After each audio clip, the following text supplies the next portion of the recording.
Hi, my name is Ricky and I look after products at Streamkap.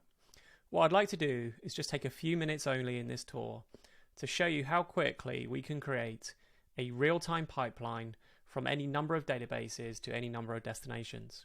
For this demo, I'm going to use Postgres as the source and send it through to Snowflake, all within a few minutes and with a latency of just a few seconds. So let's get started. So first of all, let's create a connector. And I'm going to choose Postgres. As you can see here, we just need the standard fields that you might be used to already.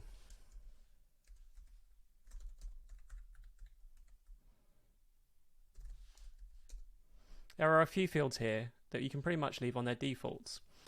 Before I add the schema and table, you can see here we do also support connecting by SSH tunnel, making it very easy also to, in particular, move from the batch world to real-time streaming. So I've just used standard credentials there.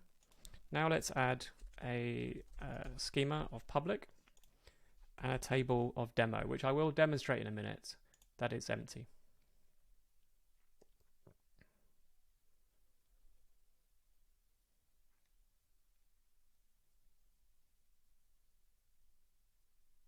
Okay, so that's now added the source connector of Postgres, and you can see it's idle at the moment with one topic or table, as we would say. I've already created the Snowflake destination, but it's in effect the same. You just add a few credentials. Let's create a pipeline now, connecting the source to the destination. So as you can see here, I've got the demo source, a Postgres database, and I've got my Snowflake destination. I'm going to choose the entire schema, which in this scenario is just one demo table. We do support real-time transformations in the app, but we're not demonstrating that today. Click Next. I can give it a custom name as well. And I click Save. Now while that's saving, I'm just going to head over here to Snowflake and show you that we have we don't have a table, and now we should.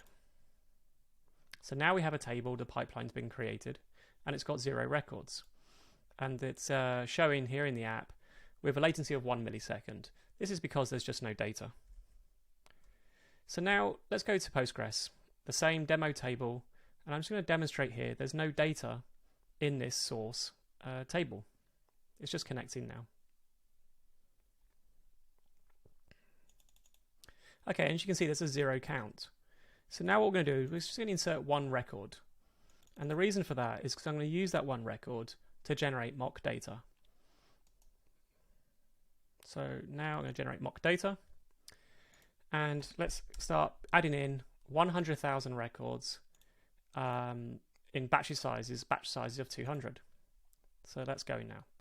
Okay, so that's now inserting records, 200 per, or several hundreds per second. And now let's go back to Snowflake and see if we got any records. And as you can see, data is already streaming through. And all of that just took a couple of minutes. It's very, very simple. Now in the app, there are different ways of monitoring the pipeline. These stats will update very shortly, and it will take averages of the latency. So as it was a brand new pipeline, we'll just give it a few seconds and do a refresh, and it should start showing a true latency of what it's taking to run end to end. Okay, so at the moment we're at 519 milliseconds. That's fast, but actually it should come down a bit more as well. And so that's that. That's all the demo is here. There's a lot more to the app, and we hope you sign up and give it a go.